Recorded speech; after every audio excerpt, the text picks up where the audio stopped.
Hello guys, আমি এখন আছি শিয়ালদা স্টেশনে। আর শিয়ালদা স্টেশন থেকে আমি আজকে নতুন একটা প্লেসে যাব, সেটা হচ্ছে সুন্দরবনের একটা নতুন দ্বীপে আমি আজকে যাব। তো সেটাই তোমাদের দেখাবো। চলো তাহলে আমার জার্নিটা শুরু করা যাক। আমি এখন শিয়ালদা স্টেশনে আছি 7:14 নামখানা লোকাল ধরে আমি নামবো হচ্ছে কাকদ্বীপ। সেখান থেকে সুন্দরবনের একটা নতুন নির্জন দ্বীপ, যেটা হচ্ছে রাক্ষসখালীর নাম, সেখানে আমি যাব। চলো তাহলে জার্নিটা শুরু করা যাক। তো গাইজ দেখতে পাচ্ছ নামখানা লোকাল ঢুকে পড়েছে। আর নামখানা লোকালে যে এত ভিড় হবে আজকে এটা ভাবতে পারিনি, যেহেতু আজকে ছুটির দিন ওই জন্য খুবই ভিড় হবে এই নামখানা লোকালে। বাইরে দেখো কত লোক দাঁড়িয়ে আছে, সবাই এই নামখানা লোকাল ধরবে। তো গাইজ ট্রেনটা ছেড়ে দিল, আর ট্রেনটা ছেড়ে দেওয়ার পর এই বাইরের অপরূপ সৌন্দর্য, মনোমুগ্ধকর এই সৌন্দর্য খুবই ভালো লাগে দেখতে। জানলার পাশে আমি বসার চেষ্টা করি, আর উইন্ডো সিট পেয়ে গেছিলাম আমি, তার জন্য বাইরের এই অপরূপ সৌন্দর্য দেখতে পাচ্ছিলাম আর দেখতে দেখতে যাচ্ছিলাম। তো বাইরের অপরূপ সৌন্দর্য, তাল গাছ, তারপর ক্ষেত, আর দুপাশে সবুজ গাছপালা দেখে সত্যি মন ভরে যাচ্ছিল। আর বাংলার এই গ্রাম বাংলা দেখতে যে এত অপরূপ সুন্দর, সেটা যারা দেখেছে, যারা বাইরে থেকে এসে দেখেছে, সবাই কিন্তু মুগ্ধ হয়েছে। এত অপরূপ সৌন্দর্য শুধুমাত্র আমাদের এই বাংলায় এত সৌন্দর্য রয়েছে। এই গোটা ভারতবর্ষে তো বিভিন্ন জায়গায় বিভিন্ন সৌন্দর্য আছে, কিন্তু এই সবুজের সমারোহ এটা একমাত্র বাংলার গ্রাম বাংলায় বিশেষ করে লক্ষ্য করা যায়। আর ট্রেনে করে যাওয়ার সময় দুপাশের এই অপরূপ সৌন্দর্য মনে গেঁথে যাচ্ছিল, খুব ভালো লাগছিল, মনে হচ্ছিল যেন এখানে যদি নামা যেত। কিন্তু আমাদের গন্তব্য কাকদ্বীপ, আমরা কাকদ্বীপ স্টেশনে নামবো। আর কাকদ্বীপ স্টেশনে নেমে আমরা ওখান থেকে পাথর প্রতিমা হয়ে আমরা যাব রাক্ষসখালী, ছোট রাক্ষসখালী যাব। তো গাইজ অবশেষে আমরা কাকদ্বীপ চলে এলাম। আর কাকদ্বীপের এই স্টেশনটা খুব সুন্দর লাগছে দেখতে, একটা মন্দিরের মতো লাগছে। তো গাইজ আমি এখন চলে এসেছি কাকদ্বীপে। কাকদ্বীপ স্টেশনে নামতে হবে, কারণ আমরা যাব এখান থেকে পাথর প্রতিমা। তার জন্য এখানে কাকদ্বীপ স্টেশন নেমে এর কাছেই রয়েছে বাস স্টপ। তো বাস স্টপে বাস ধরে যেতে হবে পাথর প্রতিমা। তো গাইজ এটা হচ্ছে কাকদ্বীপ স্টেশন, তোমরা দেখতে পাচ্ছ স্টেশন চত্বরটা, তোমাদের একবার দেখাই। এটা কিন্তু নামখানা স্টেশনে যাওয়ার অনেকটাই আগে কাকদ্বীপ। এই কাকদ্বীপ স্টেশন থেকে যাওয়া যায় গঙ্গাসাগর। তো গাইজ এখন আমরা অটোতে আছি, আর অটোতে করে আমরা যাচ্ছি বাস স্টপে। কাকদ্বীপ যে স্টেশন আছে, স্টেশন থেকে বেরিয়ে এখানে মেইন রোড আছে, মেইন রোডে উঠতে হবে। মেইন রোড থেকে অটোর ভাড়া হলো 5 টাকা করে বাস স্টপ অবধি। আর যদি স্টেশন থেকে যেতে হয়, স্টেশন থেকে অটোর ভাড়া হচ্ছে 10 টাকা। আর রাস্তায় একটুখানি মানে হেঁটে আসলেই রাস্তা, মেইন রোড, সেখান থেকে 5 টাকা ভাড়া। যে বাস স্ট্যান্ড রয়েছে ওখান থেকে পাথর প্রতিমা যাওয়ার বাস পাওয়া যাবে। তো 1 ঘন্টা পর পর বাস ছাড়ে, যতটা জানলাম 1 ঘন্টা পর পর বাস ছাড়ে। তো যদি রাস্তায় এসে দাঁড়ানো হয় তাহলেও বাস পাওয়া যাবে, কিন্তু সমস্যা হলো রাস্তায় দাঁড়ালে যে বাসটা এখান দিয়ে যাবে সেই বাসটা আবার বাস স্টপে গিয়ে 1 ঘন্টা দাঁড়াবে। সেই জন্য আগে বাস স্টপে গিয়ে ওখান থেকে বাস ধরাটাই বেটার। তো গাইজ এখন এই বাস স্ট্যান্ডে চলে এসেছি। এটা হচ্ছে bus stop, Kakdwip bus stop. এটা কাকদ্বীপ বাস স্টপ। আর এখান থেকে সমস্ত জায়গার বকখালি যাওয়ার বাস এখান থেকে পাওয়া যায়, তারপর পাথর প্রতিমা যাওয়ার বাস এখান থেকে পাওয়া যায়। তো এই যে বাসটা দাঁড়িয়ে আছে আমার পাশেই দাঁড়িয়ে আছে, এই বাসটা যাবে পাথর প্রতিমা। এই বাসটা এখন খালিই আছে, ভিতরে গিয়ে বসবো। তো গাইজ তোমরা দেখতে পাচ্ছ এই যে বাসের সিটে আমি বসে আছি। এখানে অনেক ভালো সিট আছে, বাসটা তোমাদের দেখাই। এরকমভাবেই সিটগুলো রয়েছে, ভালো বসার জন্য কমফোর্টেবল সিট এগুলো। আর এই যে জানলার কাছে বসেছি, কারণ বাসটা এখন এই মুহূর্তে ফাঁকা রয়েছে, জানলার একদম উইন্ডো সিট পেয়ে গেলাম। কিছুক্ষণ পরেই কাকদ্বীপ বাস স্টপ থেকে আমাদের বাসটা ছাড়লো পাথরের উদ্দেশ্যে। আর পাশেই মন্দিরটা খুব সুন্দর লাগছিল দেখতে, তাই ক্যামেরাবন্দি করে নিলাম। আমরা এখন পার হচ্ছি গঙ্গাধরপুর সপ্তমুখী সেতু। গঙ্গাধরপুর ব্রিজও বলা হয় এই সেতুটাকে। ব্রিজের দুপাশে অনেক ম্যানগ্রোভ গাছ দেখতে পাচ্ছি, আর নিচ দিয়ে নদীটা বয়ে যাচ্ছে। খুবই সুন্দর লাগছিল গঙ্গাধরপুর সপ্তমুখী সেতু দিয়ে যাবার সময়। নিচ দিয়ে নদী বয়ে যাচ্ছে আর দুপাশে রয়েছে ম্যানগ্রোভ গাছ, দেখতে খুবই সুন্দর লাগছে। আমরা পাথর প্রতিমা বাস স্ট্যান্ডের খুব কাছেই চলে এসেছি। কিছুক্ষণ পরেই আমরা পৌঁছে যাব পাথর প্রতিমা বাস স্টপে। যেহেতু বাসের উইন্ডো সিটটা পেয়েছিলাম, তার জন্য যাবার সময় প্রাকৃতিক দৃশ্য দেখতে দেখতেই যাচ্ছিলাম। রাস্তার পাশের প্রাকৃতিক সৌন্দর্য দেখতে দেখতে যাওয়ার মজাই আলাদা। সবুজ প্রকৃতি আর গাছপালায় ঘেরা বাড়িগুলো দেখতে খুবই সুন্দর লাগছিল। তো গাইজ আমরা বাসে করে পাথর প্রতিমায় চলে এলাম। তো পাথর প্রতিমায় আসার পরে আমরা একটা হোটেলে চলে এসেছি, সেখান থেকে আমরা লাঞ্চ করে নিচ্ছি। তো এখানে এই হোটেলটায় ভেজ থালি হচ্ছে 45 রুপিস আর এগ থালি হচ্ছে 50 রুপিস। তো আমরা এগ থালি নিয়ে নিলাম দুটো, আর এখান থেকে আমাদেরকে আবার অটো করে এখান থেকে যেতে হবে লঞ্চ ঘাট, যেখান থেকে নৌকো পারাপার হয় সেখানে যেতে হবে। তো সেখান থেকে তারপর আমরা নৌকোয় করে তারপর আমরা রাক্ষসখালি যাব, যেটা হচ্ছে সুন্দরবনের একটা দ্বীপ, যেটা তোমাদের বলেছিলাম যে একটা দ্বীপ, একটা আননোন দ্বীপ আমরা আজকে ভিজিট করব, একটা অচেনা দ্বীপ একটা ভিজিট করব আজকে। তো সেখানেই যাচ্ছি। তো আসার সঙ্গে আরেকটা জিনিস হয়েছে, সেটা হচ্ছে বৃষ্টি শুরু হয়ে গেছে। তো বৃষ্টি শুরু হয়েছে বলতে আবার কি একটা ঝড় আবার হবে শুনেছি, রুমাল বলে নাকি একটা ঝড় হবে। তো সেটা কালকে হবে বলে দেখাচ্ছে, আমি সোশ্যাল মিডিয়ায় দেখলাম কালকে হবে সেটা। এবার আজকের থেকে তার পূর্বাভাসটা পাওয়া যাচ্ছে, জানি না ঝড়টা কীরকম হবে। আর আজকে যদি সেই ঝড়টা হয় আর আমরা যদি এখানে আটকে যাই, তাও একটা বিপদ, মানে একটা প্রবলেম হতে পারে। বিপদ না, একটা প্রবলেম হতে পারে, হয়তো স্টে করে যেতে হবে। কিন্তু ওয়েদার সেরকম মনে হচ্ছে না যে বৃষ্টিটা বেশিক্ষণ হবে। বৃষ্টিটা হয়েছে, আবার বৃষ্টিটা আবার থেমেও গেছে। তো এখন এই হোটেল থেকে আমরা খেয়ে নিচ্ছি, আর যদি বৃষ্টি তারপর যদি না থাকে তারপর আমরা এখান থেকে অটোতে করে লঞ্চঘাট, আর লঞ্চঘাট থেকে তারপর আমরা যাব নৌকোয় করে রাক্ষসখালি। তো গাইজ আমরা পাথর প্রতিমা বাস স্টপে নেমে ওখান থেকে আমরা টোটো ধরে এলাম 2 নম্বর জেটি ঘাট। এখান থেকে ইঞ্জিন ভ্যানে উঠলে এই ইঞ্জিন ভ্যান কিন্তু ছোটো রাক্ষসখালি যে ঘাট আছে সেখানে নামিয়ে দেবে, আর ভাড়া হচ্ছে এখান থেকে 15 টাকা। তো আমরা পাথর প্রতিমা বাস স্ট্যান্ড থেকে ওখান থেকে এই পর্যন্ত এলাম 10 টাকা, আর এখান থেকে 15 টাকা, মোটামুটি 25 টাকা লাগবে ওই ছোটো রাক্ষসখালি ঘাটে যেতে। তো ওখান থেকে আবার নৌকো পার হয়ে তারপর ছোটো রাক্ষসখালি যেতে হবে। ইঞ্জিনখানে করে আমরা ছোটো রাক্ষসখালি ঘাটে যাচ্ছি। এতক্ষণে আমরা যেভাবে শিয়ালদা থেকে এলাম সেটা হলো, শিয়ালদা থেকে আমরা নামখানা লোকাল ধরে কাকদ্বীপে নামলাম, ভাড়া লাগলো 25 টাকা। কাকদ্বীপ থেকে আমরা কাকদ্বীপ বাস স্টপে টোটোতে করে এলাম, তার ভাড়া লাগলো 10 টাকা। এবং কাকদ্বীপ বাস স্টপ থেকে আমরা বাসে করে পাথর প্রতিমায় এলাম, পাথর প্রতিমায় আসার ভাড়া লাগলো 26 টাকা। পাথর প্রতিমা বাস স্টপ থেকে আমরা টোটোতে করে সীতারামপুর ঘাটে এলাম, সীতারামপুর ঘাটে আসার ভাড়া হলো 8 টাকা। সীতারামপুর ঘাট থেকে ইঞ্জিন ভ্যানে করে রাক্ষসখালি ঘাট পর্যন্ত আসার ভাড়া হলো 15 টাকা। আমরা এখন এই ইঞ্জিন ভ্যানেই আছি, আর এই ইঞ্জিন ভ্যানে করে আমরা রাক্ষসখালি ঘাটে যাচ্ছি। তো বন্ধুরা চলে এলাম রাক্ষসখালির ঘাটে। এই যে এখানে এই যে ইঞ্জিন ভ্যানগুলো রয়েছে, এই ইঞ্জিন ভ্যানগুলোতে করেই এখানে আসতে হয়। তো আমাদের ভাড়া নিল 15 টাকা। এখানে যে গাছগুলো আছে সেই গাছগুলো কিন্তু ম্যানগ্রোভ গাছ। দেখতে পাচ্ছি এখানে আসার পরে মনে হচ্ছে যেন একটা আমরা সুন্দরবনে চলে এসেছি, এরকম সুন্দরবন ফিলিংসটা এখান থেকে আসছে। কারণ এখানে যে গাছগুলো রয়েছে এগুলো সব ম্যানগ্রোভ গাছ।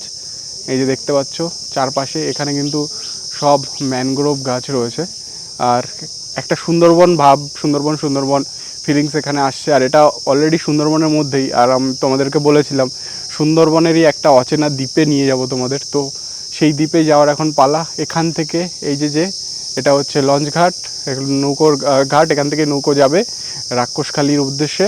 তো সেই নৌকোয় করেই রাক্ষসখালি যাব।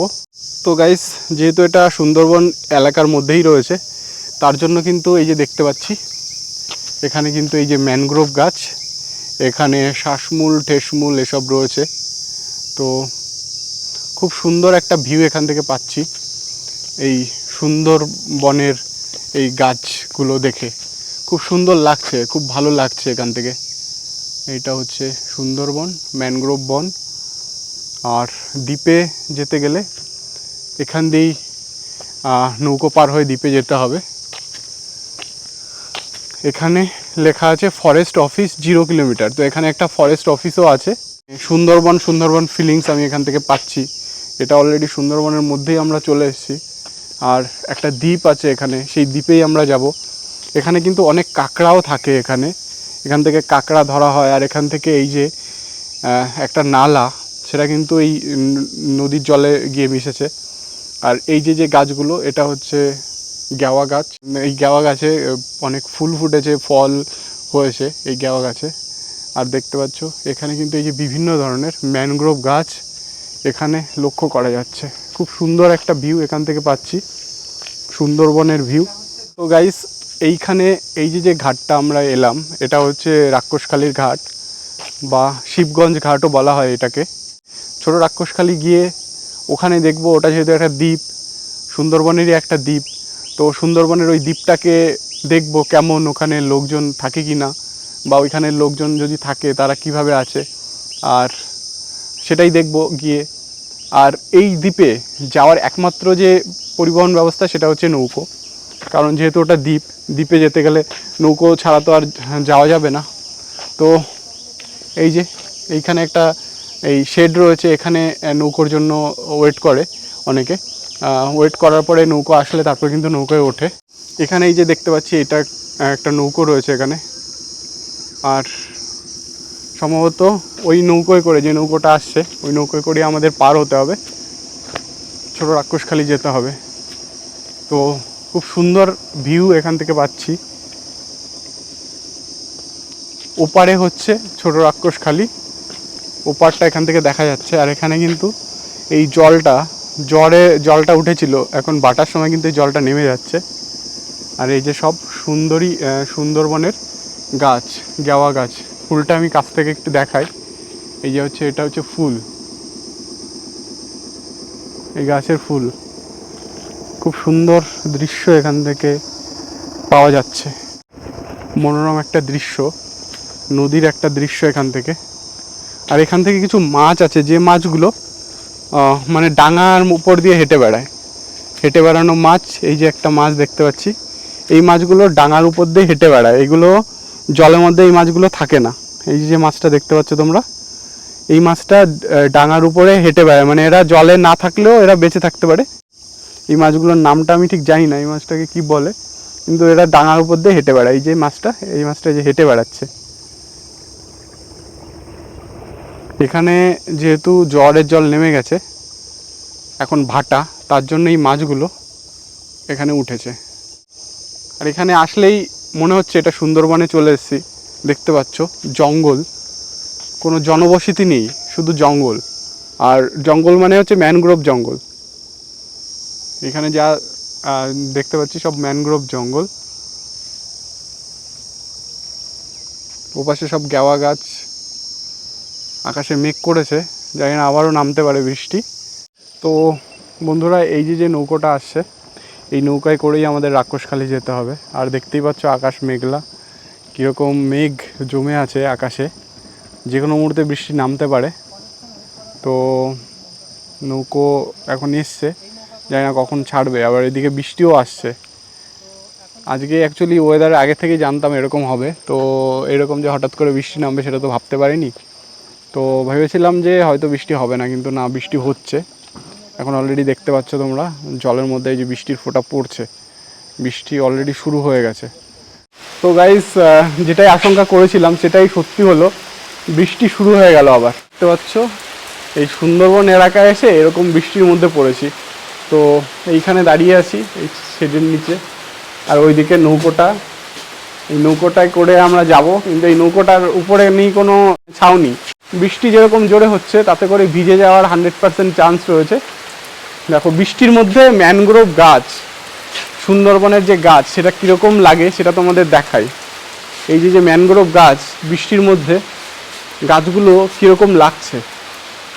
আর যখন ঝড় হয় তখন এই গাছের ডাল তো অতটা শক্ত হয় না, ভেঙে যাওয়ার সম্ভাবনা থাকে। তার জন্য কিন্তু এই সুন্দরবনে ঝড় হলে সবথেকে বেশি ক্ষতিগ্রস্ত হয় এই সুন্দরবন এরিয়া। বৃষ্টিটা একটু কমেছে, আর এখনও হচ্ছে বৃষ্টি। আর দেখতেই পাচ্ছ যে এখানে আকাশে কত মেঘ। তারপর যেহেতু বৃষ্টি হবে, বৃষ্টি থামবে না, বৃষ্টি চলতে থাকবে এরকম। তো আমরা যেহেতু রাক্ষসখালী যাওয়ার প্ল্যান করেছি, রাক্ষসখালী যাব, গিয়ে তারপর ওই পাশে কি আছে না আছে তোমাদের দেখাবো। চলো গাইস। তো গাইজ আমরা হালকা বৃষ্টির মধ্যেই উঠে পড়লাম নৌকোয়, আর নৌকাটা আমাদের নিয়ে যাচ্ছিল রাক্ষসখালী ঘাটে। তো গাইজ এখানে যে ফরেস্ট অফিসটা রয়েছে ওখান থেকেও কিন্তু বিভিন্ন জায়গায় এই নৌকোয় করে বিভিন্ন জায়গায় ট্যুর করা যায়। আর সেই ট্যুর করার জন্য এই ফরেস্ট অফিস থেকেই পারমিশন নিতে হয়। এই যে আমরা নৌকোয় করে ওপাশে রাক্ষসখালী যাচ্ছি, এরকমই অনেক নৌকো আছে যারা কিন্তু সাইট সিন করায় সুন্দরবনের মধ্যে দিয়ে। তো তার জন্য ফরেস্ট অফিস থেকে পারমিশন নিয়ে তারপর এখান থেকেই এই সাইট সিনগুলো করা যায়। বৃষ্টিটা একটু কমেছে, তার জন্য আমরা ঠিকঠাক রাক্ষসখালী ঘাটে যেতে পারছি। না হলে এইসব জায়গায় প্রাকৃতিক দুর্যোগ হলে খুব বেশি অ্যাফেক্টেড হয় এই সব জায়গা। আবার শুনেছি রুমেল নামে একটা ঘূর্ণিঝড় আসছে, জানি না এই ঘূর্ণিঝড়ে এই সুন্দরবন এরিয়াটা কতটা অ্যাফেক্টেড হবে। তবে হ্যাঁ, ক্রেডিট তো দিতেই হবে সুন্দরবনকে, কারণ অনেক ঘূর্ণিঝড় থেকে আমাদেরকে রক্ষা করে এই সুন্দরবন। সুন্দরবনের মতো বন না থাকলে ডিরেক্ট ঘূর্ণিঝড় আমাদেরকে আঘাত আনতো আর অনেক ক্ষয়ক্ষতি করত। সমুদ্রের জলে পুষ্ট সুন্দরবনের পার্শ্ববর্তী এই নদীর জল লবণাক্ত। আকাশ অনেক পরিষ্কার লাগলেও বৃষ্টি কিন্তু পড়ছিল।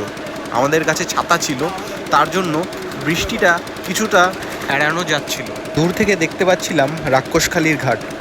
তো এখান থেকে তো ছবির মতো সুন্দর লাগছিল রাক্ষসখালী দ্বীপটাকে। সুন্দরবনের পার্শ্ববর্তী যতগুলো দ্বীপ রয়েছে, ছোট রাক্ষসখালী সেই দ্বীপগুলোর মধ্যে সবথেকে ছোট দ্বীপ। তো কথা বলতে বলতে আমরা পৌঁছে গেলাম ছোট রাক্ষসখালী দ্বীপের ঘাটে। তো গাইজ, এই বৃষ্টি হচ্ছে, তার জন্য এই ছাতা দেখতে পাচ্ছ। আর আমরা এখন নামছি এখানে এই নৌকো থেকে। আর দেখতে পাচ্ছ এই দিকে, এই যে এটা হচ্ছে রাক্ষসখালী ঘাট। চলে এসেছি আমরা রাক্ষসখালী অলরেডি। যে দ্বীপের জন্য আমরা এসেছিলাম সেই দ্বীপ অলরেডি চলে এসেছি, কিন্তু প্রচুর মানে মেঘ এখানে করেছে, আর মেঘ করেছে আর বৃষ্টিও হচ্ছে। ছোট রাক্ষসখালী ঘাট সংলগ্ন এটা হলো কালী মন্দির। চারপাশে ময়ূর দিয়ে সুন্দর করে সাজানো রয়েছে এই কালী মন্দিরটা। মন্দিরের পার্শ্ববর্তী এই নদীটাও খুব সুন্দর দেখতে। আর মন্দিরের পাশ দিয়ে আমরা এখন এগিয়ে যাচ্ছি, আর সামনে এগিয়ে গিয়ে তোমাদের দেখাবো মন্দিরের প্রতিমা কেমন। মন্দিরের দুপাশে রয়েছে দুটো সিংহ, আর চারপাশে ময়ূর দিয়ে তো ঘেরা রয়েছেই। আর ভিতরের বিগ্রহটা দেখাবো তোমাদের। ভিতরে কালী মায়ের মূর্তিটা খুব সুন্দর লাগছে। মন্দিরে রয়েছে নীল বর্ণের কালীমা মূর্তি। মন্দিরের ভিতরে অনেকগুলো পদক দেখতে পেলাম, যেগুলো বিভিন্ন সময় এই মন্দির কর্তৃপক্ষ পেয়েছেন। হালকা ঝিরিঝিরি বৃষ্টি হচ্ছে এখানে। আর আবহাওয়া দপ্তর থেকে জানানো হয়েছে যে কাল বা পরশু একটা ঘূর্ণিঝড়ের আশঙ্কা রয়েছে। দেখতে পাচ্ছ এইখানে এই যে টোটোগুলো আছে, তো এখানে আসলে তোমরা এই টোটোতে করে বিভিন্ন জায়গায় ঘুরতে পারো। তো এখানে বলে রাখি যে এই দ্বীপে তোমরা যদি ঘুরতে আসো তাহলে এই দ্বীপে থাকার কোনো ব্যবস্থা নেই। তবে হ্যাঁ, পাথর প্রতিমা যেখানে বাস স্টপ আছে ওইখানে কিন্তু থাকার জায়গা রয়েছে। ওইখানে থেকে তোমরা এইখানে এই দ্বীপে, এই ছোটো রাক্ষসখালী দ্বীপে তোমরা এসে ঘুরতে পারো। এইখানে আমার পিছনে এই যে একটা বাড়ি রয়েছে, সনের বাড়ি, এটা মাটির তৈরি সনের বাড়ি। এখানে এরকম করে এই বাড়িটা রয়েছে। আর এরকমই অনেক জায়গায় এরকম বাড়ি রয়েছে, সনের বাড়ি দেখতে পাচ্ছি। তো এই বাড়িগুলোতে কিন্তু এখন লোক রয়েছে, বিভিন্ন লোক এখানে থাকে। এই একটা বাড়ি রয়েছে, তারপরে এইখানে একটা টিউবওয়েল রয়েছে এখানেই পাশে। আর এখানে পাকা বাড়িও রয়েছে, এই যে এরকম এই যে একটা পাকা বাড়ি রয়েছে। তো এই যে এইখানে যে ভিউজটা আমি পাচ্ছি, এই জায়গার খুব সুন্দর লাগছে দেখতে। দেখতে পাচ্ছ তোমরা, একদম আকাশে মেঘ, খুব সুন্দর একটা ভিউ এখান থেকে আমি পাচ্ছি, খুব ভালো লাগছে দেখতে। এইখানে এই যে ধান চাষ হয়েছিল, এখানে এই দ্বীপে ধান কাটা হয়ে গেছে। ওইখানে সামনে দূরে একটা দেখতে পাচ্ছি পুকুর, আর এই একটা রাস্তা, এখান দিয়ে কিন্তু এই টোটোগুলো চলে। তো এরকমই পরিবেশ রয়েছে এখানে। এখানের ঘর বাড়ি এরকম, সব জায়গায় সব রকমের বাড়ি নেই, মানে পাকা বাড়িও আছে, কাঁচা বাড়িও আছে, সব রকমের বাড়ি এখানে রয়েছে।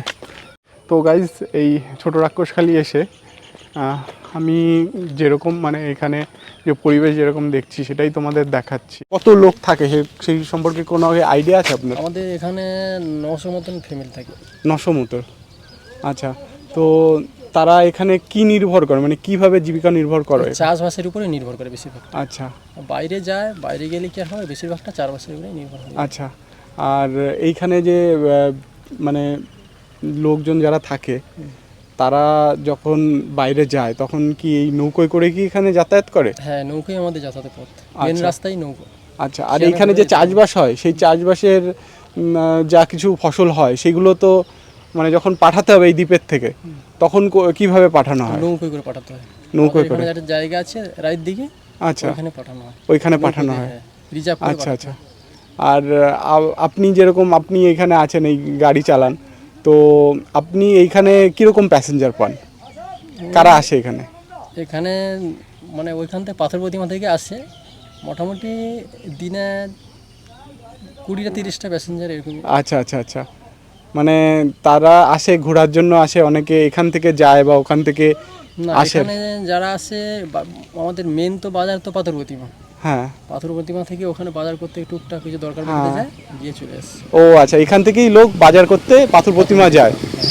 আর সমস্ত কিছু নেটওয়ার্ক অ্যাভেলেবল এখানে, সমস্ত মোবাইলের টাওয়ার এমনি নেটার তো এমনিতে ঠিক আছে, তবুও এমনি টাওয়ারের তো এমনি প্রবলেম মাঝে মধ্যে হয়ে যায়। আচ্ছা। গ্রাম অঞ্চল বলে একটু সমস্যা হয়, যেহেতু এটা দ্বীপ এরিয়া। দ্বীপের এরিয়া। হ্যাঁ, এটা কি সুন্দরবনের একদম কাছাকাছি তো এই দ্বীপটা? আমাদের এটাও সুন্দরবনে নিয়েও ধরা হয়, কিন্তু মেন আছে এখান থেকে নৌকো থেকে যেতে হবে 2 ঘন্টা দূরে। আচ্ছা, মেন তো পর্যটন আছে, আমাদের নৌকোতে যেতে হবে, 2 ঘন্টা টাইম লাগবে। আচ্ছা, এখানে নৌকোতে ট্যুর করারও ব্যবস্থা আছে? হ্যাঁ, সেটা কারা করে? মানে ওটা আপনাদের যে কোনো নৌকো নেওয়া হবে, নৌকো নিলে যাওয়া যাবে না, ওখানে ফরেস্ট অফিস আছে ওই পাশে, পাশে দিয়ে ফরেস্ট অফিস আছে, ওখানে পারমিশন করতে হয়, পারমিশন করলে ওখান থেকে একজন অফিসার দিয়ে। আচ্ছা, ওখান থেকে টুরিস্ট গাইড ওখান থেকে দিয়ে দেয়, হ্যাঁ, অফিসার দিয়ে দেয়, তারা আর নৌকো একটা রিজার্ভ করে তখন যাওয়া যায় বিভিন্ন জায়গায় সুন্দরবনে। হ্যাঁ। আচ্ছা, আর এইখানে দেখতে পাচ্ছি এইখানে যে বাড়িঘর আছে, যেরকম এই পাশে একটা ঘর দেখলাম মাটির ঘর, তো এইখানে কি মাটির ঘর কি এরকম আছে, অনেক মাটির ঘর আছে নাকি? মাটির বাড়ি অনেক আছে। আচ্ছা, মাটির বাড়ি আছে, বেশিরভাগটা পাকা বাড়ি হয়ে গেছে। আচ্ছা, কিন্তু মাটি মানে 100 ভাগের মধ্যে 10 ভাগ তো মাটির ঘরই আছে। মাটির ঘর আছে এখনো? হ্যাঁ, জলের মধ্যে তো আমাদের লবণের ভাগটা বেশি থাকে আমাদের। আচ্ছা, তো সেটা কি মানে পান করার যোগ্য, মানে পান করতে কি অসুবিধা হয়, মানে খেতে? খেতে বলতে স্বাদের দিক থেকে নোনা লাগে। আচ্ছা, এমনিতে আমাদের খেয়ে খেয়ে তো অভ্যস্ত হয়ে গেছে। অভ্যস্ত হয়ে গেছে, কিন্তু বাইরের থেকে যদি কেউ আসে তাহলে সে প্রথম ওটা প্রবলেম হয়ে যায়, একটু প্রবলেম হবে। বেশি না আমাদের নোনা এলাকা মানে লবণ হ্যাঁ, বেশি থাকবে। আর যেহেতু এটা সমুদ্রের কাছাকাছি, একদম সমুদ্রের জলে এই নদীগুলো পুষ্ট, তাই তো? সমুদ্রের জল ডিরেক্টলি এই নদীতে আসে। মানে এই আপনারা যখন স্নান করেন তখন এই নদীর জলে কি কখনো স্নান করেন নাকি এমনিতে বাড়িতে? নদীর জলে কি স্নান করে না? করে না, কারণ যে লবণাক্ত যেহেতু। আমরা মিষ্টি জলে স্নান করি। আচ্ছা, যারা জীবিকা নির্বাহের জন্য নদীতে যায় তারা কি করবে, তারা জলে স্নান করে। আচ্ছা, এইখানে অনেকে তো মাছও ধরে না এখানে? মাছ কোথায়? মানে এখান থেকে দ্বীপের থেকে মাছ ধরতে যায় এরকম নদীতে? মাছ ধরতে যায়, ট্রলার নৌকো আছে ছোটখাটো। আচ্ছা আচ্ছা, তারা মাছ ধরে এইখানে কাছাকাছিই যায় নাকি তারা একটু দূরে যায়? দূরের দিকে যায়, ওটা আমাদের ওই বকখালি ওইদিকে ছোটখাটো চলে যায়, আর বড় ট্রলার হলে ওই চলে যায় ওইদিকে। আচ্ছা আচ্ছা আচ্ছা, ওই দিকটা চলে যায়। আচ্ছা আচ্ছা, ওইখানে গিয়ে মাছ টাছ ধরে আবার চলে আসে। তো এই যে প্রাকৃতিক দুর্যোগটা একটা আবহাওয়া মানে সতর্কবাণী দিয়েছে, তো যারা জেলেরা তারা তো নিশ্চয়ই তারা সতর্ক করে দিচ্ছে, ও সতর্ক আজকাল থেকে শুরু হয়ে গেছে, মানে চলেই আসবে তারা যারা গেছে তারা জায়গা যে যার পুনরাবৃত্তি যেসব জায়গায় এসে পৌঁছে যাবে। মানে আশ্রয় শেল্টার যেখানে আছে সেখানে পৌঁছে যাবে, মানে যে যার বাড়ি যেখানে আছে সেখানে চলে যাবে, তারা আর মাছ ধরবে না যেহেতু সতর্কবাণী দিয়ে দিয়েছে। তো এরকম হয় যে ঝড় ঝাপটা মানে ঘূর্ণিঝড় বা এরকম কিছু প্রাকৃতিক দুর্যোগ এখানে হয়ে অনেক ক্ষতিগ্রস্ত কি হয়? হ্যাঁ, ক্ষতি তো হয়ে যায়। আচ্ছা, দিক থেকে আপনার নদীর ছোট আমাদের দ্বীপ, তো জল উপচে পড়ে আসছে, আচ্ছা, তার ফলে আমাদের পুকুরের মাছের ক্ষতি হয়। আচ্ছা আচ্ছা, ধান চাষ যদি হয় ধানের ক্ষতি হয়ে যায়। আচ্ছা আচ্ছা, ধান চাষ মানে এখানে জল উঠে যায় দ্বীপে। আচ্ছা, একটা সমস্যা তো রয়েই যায় এখানে দ্বীপে যারা বাস করে, তাদের একটা সমস্যা তো থাকেই। মানে যারা ওই পাশে থাকে দ্বীপের ওই পাশে, তাদের থেকে তো এখানে কোনো কিছু সুযোগ সুবিধা বা হসপিটাল বা ডাক্তার পরিষেবা সব ওই পাশেই রয়েছে, এই পাশে কোনো ডাক্তারি এখানে কোনো পাশ করা ডাক্তার? ছোটখাটো এমনিতে হাতুড়ি ডাক্তার আছে। আচ্ছা, কিন্তু পাশ করা ডাক্তার নেই, কোনো এমবিবিএস ডাক্তার নেই। স্কুল আছে আর প্রাইমারি স্কুল আছে, সেখানে যারা মাস্টার পড়ায় তাদের বাড়ি কি এখানে নাকি ওই পাশ থেকে আসে? তাদের বাড়ি বাইরে থেকে আসে, ওই আমার পাথরপ্রতিমা ব্লক বলছি, ওইখান থেকে আসে। মানে এইখানে কোনো মানে শিক্ষিত লোক বা কোনো যেখানে ডাক্তার কিছু মাস্টারও আছে এখানে কাছাকাছি থাকে আর কি, তারা বেশিরভাগটা বাইরে থেকে আসে, ওই বাইরের থেকে আসে।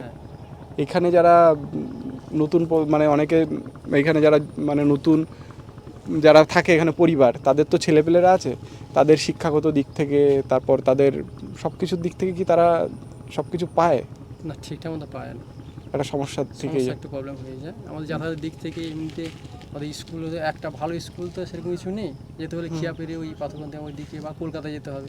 ধরো কেউ চাইছে আমি ভালো যে স্কুলে পড়বো, কিন্তু সেটা তো এখানে ওই পয়সার দিক থেকে সমর্থ হলেও কিন্তু পৌঁছতে পারছে না পৌঁছতে পারছে না। হ্যাঁ। এই প্রতিকূল একটা পরিস্থিতি আছে, নৌকোয় করে যেতে হবে, সব সময় পাওয়া যায় না অটো বা টোটো, অনেকে ভাগ ভাগ করে বসে থাকতে অনেকক্ষণ, 1 ঘন্টা পরে।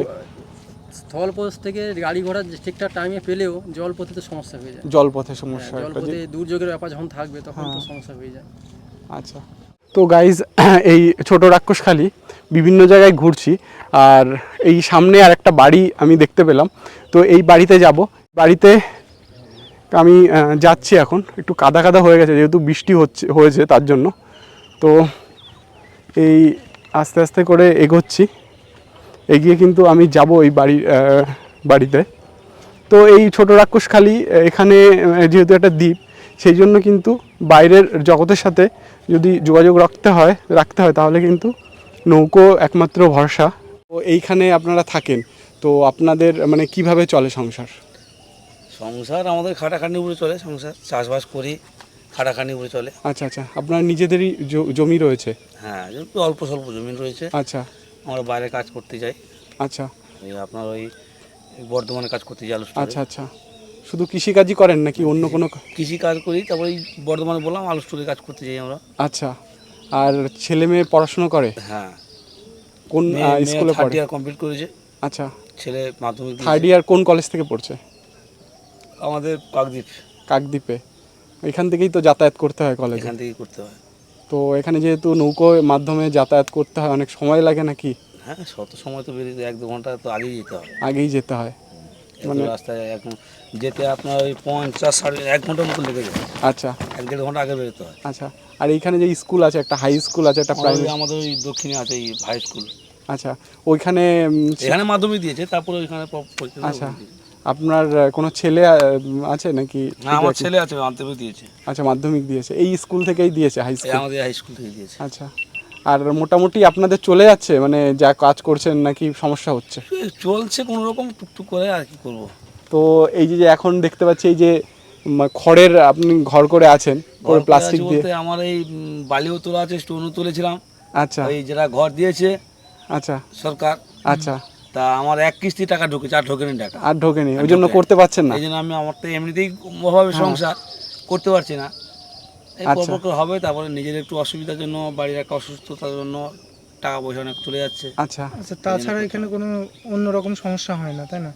তাছাড়া অন্যরকম আর কি সমস্যা হয়, কিছু সমস্যা এখন হচ্ছে না। দেখা যাচ্ছে মারামারি, হুড়োহুড়ি? না না, সেরকম কিছু নেই, সেরকম তেমন কিছু না, তাই না? আর হচ্ছে এখান থেকে যখন কেউ ধরুন অসুস্থ হলো, ধরুন কেউ হসপিটাল অসুস্থ হলো, পাথর সেই হসপিটালটা কোথায়? পাথর হসপিটাল আমাদের। পাথর হসপিটাল। এখান থেকে সবসময় কি নৌকা চলাচল করে? এই নদী পার হলেই ভ্যান আসছে বা অ্যাম্বুলেন্সে ফোন করে চলে আসে। আচ্ছা, দেখা যাচ্ছে রাত 10টা 11টা, কারণ অসুস্থ সময়টা তো বলা যায় না। তো অ্যাম্বুলেন্স ফোন করে চলে আসবে, এখানে নদী পার করে দেবে, খেয়া নৌকা আছে, নদী পার করে দেবে। আচ্ছা আচ্ছা, মানে সবাই বলা যায় যে মিলেমিশে এখানে থাকে, তাই না? ঝগড়া হাঁটি আমার এই হেল্প না। নাই, না না, সবাই সবাইকে হেল্প করে সবাই বিপদে আপদে? হ্যাঁ। এইখানে মোটামুটি কত লোক বাস করে এই দ্বীপে? আমাদের এই দেবে হ্যাঁ, এতটা বলতে পারছি না। আচ্ছা, মোটামুটি এরকম আপনাদের মতো এই যে কাঁচা বাড়ি যারা আছে, ক ঘর আছে? আমাদের এখানে অনেকগুলো ঘর আছে। আমার আমার কাঁটার বাড়ি আছে, আচ্ছা, আমাদের ওই পিছনে আছে, এই দিকে গেলে এইদিকে মাঝখানে রাস্তায় পাওয়া যাবে। এরকম কাঁচা বাড়ি? হ্যাঁ। এরকম মানে খড়ের বাড়ি, সোনের বাড়ি এরকম? আমি ঘর করবো বলে টাকা ঢুকে গেল, ঘর করব সেইভাবে বালি ফালি তুললাম। আচ্ছা, 1 কিস্তি টাকা ঢুকেছে, আর বিল্লাস তো আমাদের বাকি ধার বাকি দেয় না।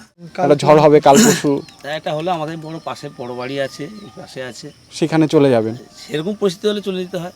আচ্ছা, আর বেশিরভাগ মানুষ এখানে কি কাজ করে, মানে কৃষি কাজ? কৃষি কাজ আচ্ছা, নিজেদের জমিতেই করে? নিজেতে জমিতে করে। তো জলের তো খুবই সমস্যা ছেলে দেখছি। তো আছে, ছেলেও আছে, নিজের পুকুর আছে। আচ্ছা, মানে মাছ টাছ এখানে কি পুকুরের থেকে ধরেন নাকি? আমরা পুকুরের থেকেই মাছ ধরে খাওয়া করে। এখানে কি কোনো বাজার, হাট বাজার কিছু বসে? বাজারে এই সামনে স্কুলের মাঠে, ওইখানে একটা বাজার বসে? হ্যাঁ, শুক্রবার করে বাজার বসে। আচ্ছা, আচ্ছা, ওই বাজারে মালপত্র কি ওই পারের থেকেই নিয়ে ওই আসে? ওই পাথর থেকে আনে, কাকদ্বীপ থেকে আনে, রায়দিঘি থেকে আনে। আচ্ছা, মানে সব বলতে গেলে সব দিক থেকে। ধরুন কিছু একটা হলো, ঠিক আছে, মানে জ্বর হলো, ওষুধ কোথায় পাবে? জ্বর জারি হলে পরে আমাদের স্কুল মাঠে, স্কুলের কাছে যেটা বাজার হয়, ওখানে ডাক্তার থাকে, ডাক্তার ওখান থেকে নিয়ে যাওয়া হয়। সাময়িক মানে প্রাথমিক চিকিৎসার জন্য ওখানে নিয়ে যাওয়া হয়। আর সেরকম কিছু হলে আমরা পাথর ওষুধ কি ওখান থেকেই দিয়ে দেয় না আলাদা কিনতে? এখান থেকে দিয়ে দেয়। আচ্ছা, আর নাহলে সেরকম খুব বেশি কিছু হলে আমরা পাথর চলে যাই হসপিটালে। ওষুধের দাম কি ঠিকঠাক নেয় না বেশি নেয়? ওষুধের দাম তো মোটামুটি সব জায়গাতে যেরকম নিচ্ছে এখানে সেরকম নিচ্ছে, বেশি বুঝতে কিছু নিচ্ছে না। ওটা কি সরকারি ডাক্তার আসে এখানে সরকারের থেকে? হসপিটালে হ্যাঁ, হসপিটালে তো কোনো পয়সা নিচ্ছে না ওষুধে। ওষুধের নিচ্ছে না যেহেতু সরকার থেকে এসে দেখছে। ওখানে শুধু টিকিট করতে কোনো পয়সাও না, কিছু নিচ্ছে না অফিস থেকে। আর বড় যদি সিরিয়াস কিছু হয় তাহলে আপনারা পাথরে চলে যান। সেরকম যেরকম সিরিয়াস হবে, আপনার ধরুন যদি কোনো খুব ইনজোর হয়ে থাকে বা সেরকম ট্রান্সফার করবে, সেটা কলকাতাও ট্রান্সফার করে দেয়। আমাদের প্রথমে করবে কাকদ্বীপ থেকে ডায়মন্ড, আর ওখান থেকে পরপর যেটা হবে সেখানে ট্রান্সফার। কেমন লাগে এখানে থাকতে? আমাদের এখানে থাকতে ভালো লাগে। ভালো লাগে। তো আপনাদের মানে যারা আছেন এখানে, এরকম কি কেউ আছে যারা এখান থেকে এই দ্বীপ থেকে অন্য জায়গায় চলে গেছে? মানে আছে, এরকম আছে কিছু কিছু। হয়তো যাদের বেশি টাকা পয়সা যাদের আছে তারা তো তাদের সঙ্গে তো আমরা ফেরে উঠবো না। আমাদের দিন কাজ করলে আমাদের পেট সঙ্গে চলে, তাদের সঙ্গে তো ফেরে উঠবো। তারা হয়তো এখানে ভালো লাগছে না, আমরা শহরে বাড়ি ঘর করে ওখানে চলে গেছে। আচ্ছা, এখানে এই যে এই দ্বীপটাতে যত জমি টমি আছে এখানকার মানুষেরই না? এখানকার মানুষের সব এখানকার মানুষ। আর ওই আপনার ওই যারা এই জমিনের মালিকানি যারা, ওদের বাড়ি ছিল মেদিনীপুরে, এরা এখানে সব বিক্রি করে দিয়ে চলে গেছে। আচ্ছা, আমার বাবা এখানে চাষ জমি মানে ভাগ চাষি ছিল, মানে বাবুর এতে কাজ করতে, বাবুর এতে কাজ করতে করে বাবু দিয়েছে যে জায়গাটা যেটুকু দিয়েছে এই বাস্তব এটা সেখান থেকেই পেয়েছেন? সেখান থেকে পেয়েছে, আমার বাবা পেয়েছে। আচ্ছা, আপনাদের জমির কাগজপত্র এখন সব মানে বাবার নামে আছে? আপনারা ক ভাই বোন? আমি একা। আপনি একা? আমি একা, ভাইয়ের মধ্যে আমি একা, বোন 4 জন। খড়ের বাড়িতে এরকম থাকে, এনাদের ঘরটা এখনো হয়নি, মানে এক ধাপের টাকা ঢুকেছে আর টাকা ঢোকেনি, তো এই নিয়ে জন্য ঘরটা করতে পারছে না, তার জন্য একটা সমস্যায় উনি পড়েছে, তার জন্য ঘরটা করতে পারছে না। আর এখানে এইভাবেই এই যে প্রাকৃতিক দুর্যোগ হচ্ছে তার মধ্যেই এনারা এইভাবে সংসার চালাচ্ছেন। ওনার এক ছেলে এক মেয়ে পড়াশুনো করে, তো একটা সমস্যার মধ্যে ওনারা আছেন। এই যে খড়ের ঘরে ওনারা থাকেন এই রাক্ষসখালী এই দ্বীপে, তো যে কোনো মুহূর্তে ঝড় বৃষ্টি এসে কিন্তু এই ঘর ভেঙে যেতে পারে। তো গাইজ দেখলাম যে এইখানের লোকগুলো কত কষ্টে থাকে এবং তাদের কত রকমের প্রবলেম নিয়ে তারা চলে। আমরা হয়তো এই জিনিসটা ফিল করতে পারি না যদি না আমরা এখানে আসি। যদি ঘুরতে আসো এখানে তাহলে তোমাদের পাথর প্রতিমা বাস স্টপে ওখানে কিন্তু হোটেল আছে থাকার জন্য, সেখানে থেকে এই ছোট রাক্ষসখালী তোমরা ঘুরে যেতে পারো, এই দ্বীপটা দেখে যেতে পারো। সুন্দরবনেরই একটা ছোট দ্বীপ, সবথেকে ছোট দ্বীপ এটা, ছোট রাক্ষসখালী বলে এটাকে। এছাড়াও আর যে দ্বীপগুলো আছে অনেক বড় বড় দ্বীপ, কিন্তু এটাই সবথেকে ছোট দ্বীপ, ছোট রাক্ষসখালী এই দ্বীপের নাম। তো এখানের লোকগুলো এখানে কিন্তু অনেক প্রবলেমের মধ্যে থাকে, অনেক কষ্টের মধ্যে থাকে, তারা অনেক রকমের দুর্যোগ মোকাবেলা করে এবং তারা দেখতে পাচ্ছি তারা সনের ঘরে থাকে এবং তাদের পড়াশুনো, তাদের ছেলেমেয়ের পড়াশুনো থেকে শুরু করে তাদের সমস্ত কিছুতে কিন্তু দূরে দূরে গিয়ে তারপরে এই সমস্ত সুবিধাগুলো পেতে হয়। এখন কিন্তু এই ওয়েদারটা আবার ঠিক হয়ে গেছে, এখানে যে প্রাকৃতিক দুর্যোগটা মানে একটু বৃষ্টি হচ্ছিল সেটা কিন্তু এখন আর নেই, আকাশ একদম পরিষ্কার। তো একটু বৃষ্টি হচ্ছিল, একদম এখন আকাশ পরিষ্কার হয়ে গেছে। আর এখানে কিন্তু খুব সুন্দর লাগছে এই দ্বীপটা।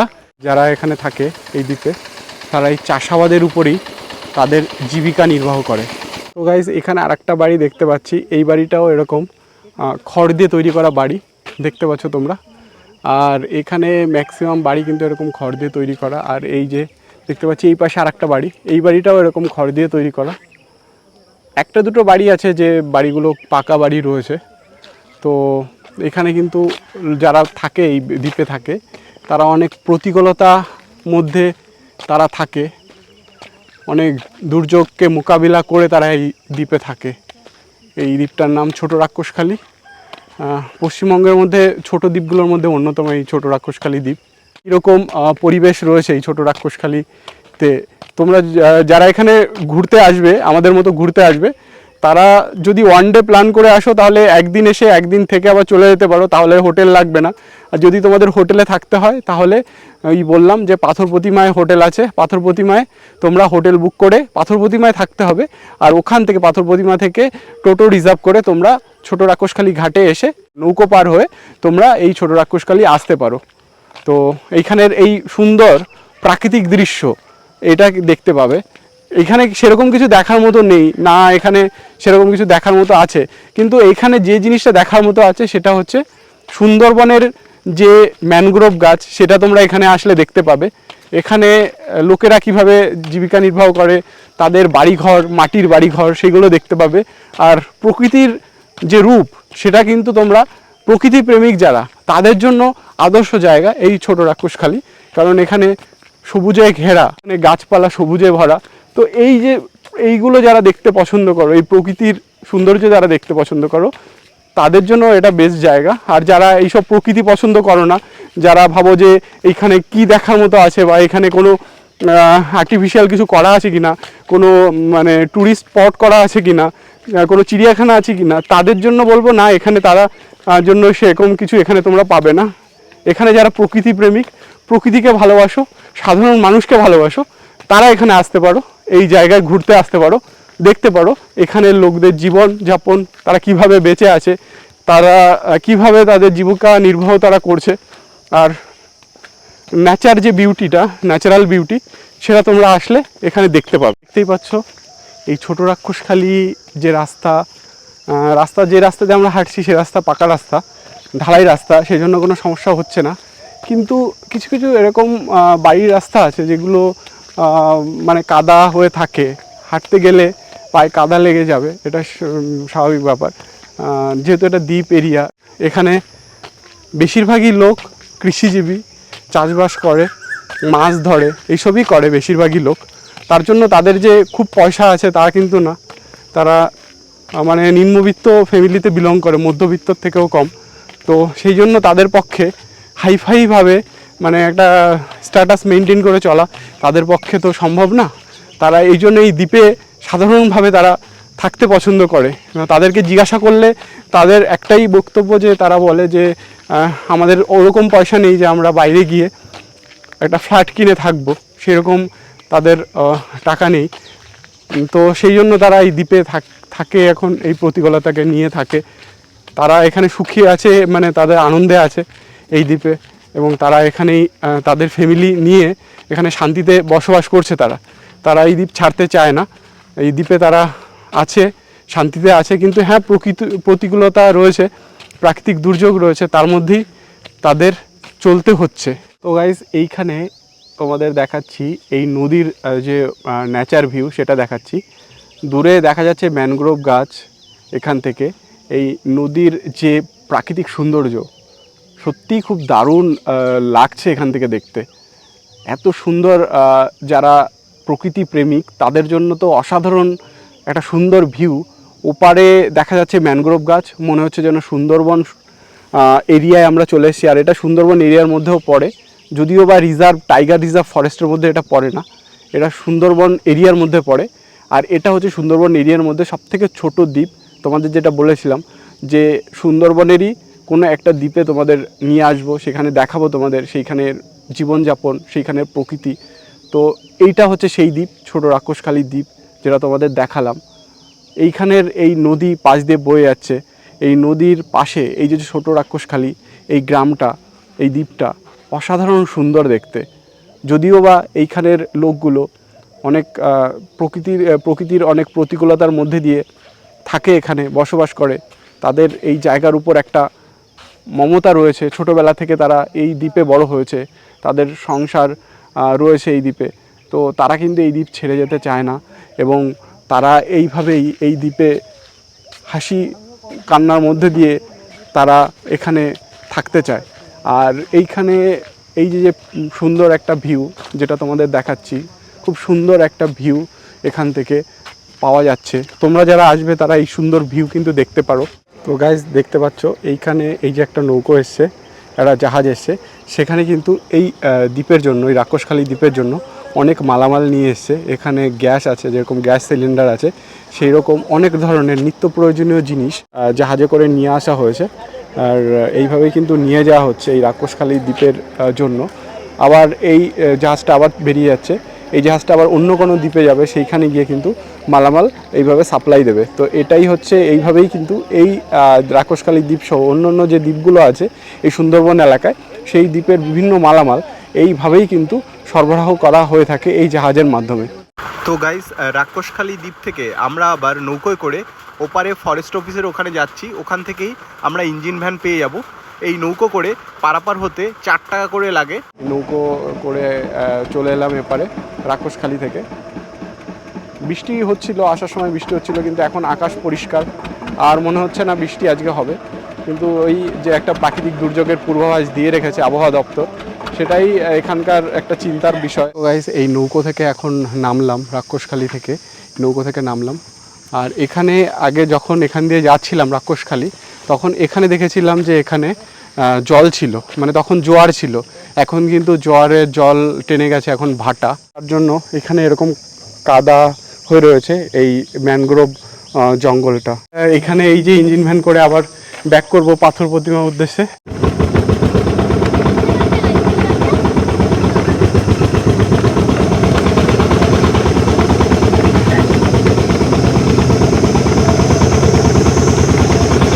অবশেষে সুন্দরবনের ছোট দ্বীপ ছোট রাক্ষসখালী ঘোরার পরে আমরা আবার চলে এলাম কাকদ্বীপ। কাকদ্বীপ থেকে 5:46-এ আমাদের ট্রেন রয়েছে, যে ট্রেন আমাদেরকে শিয়ালদা পৌঁছে দেবে।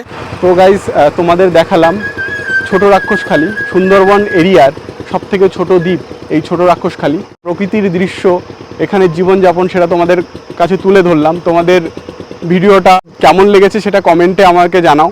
আমার চ্যানেলে নতুন হয়ে থাকো তাহলে চ্যানেলটাকে সাবস্ক্রাইব করো, লাইক কমেন্ট শেয়ার করো। তোমাদের যদি মনে হয় এই দ্বীপে আসবে সেটাও কমেন্টে আমাকে জানাও।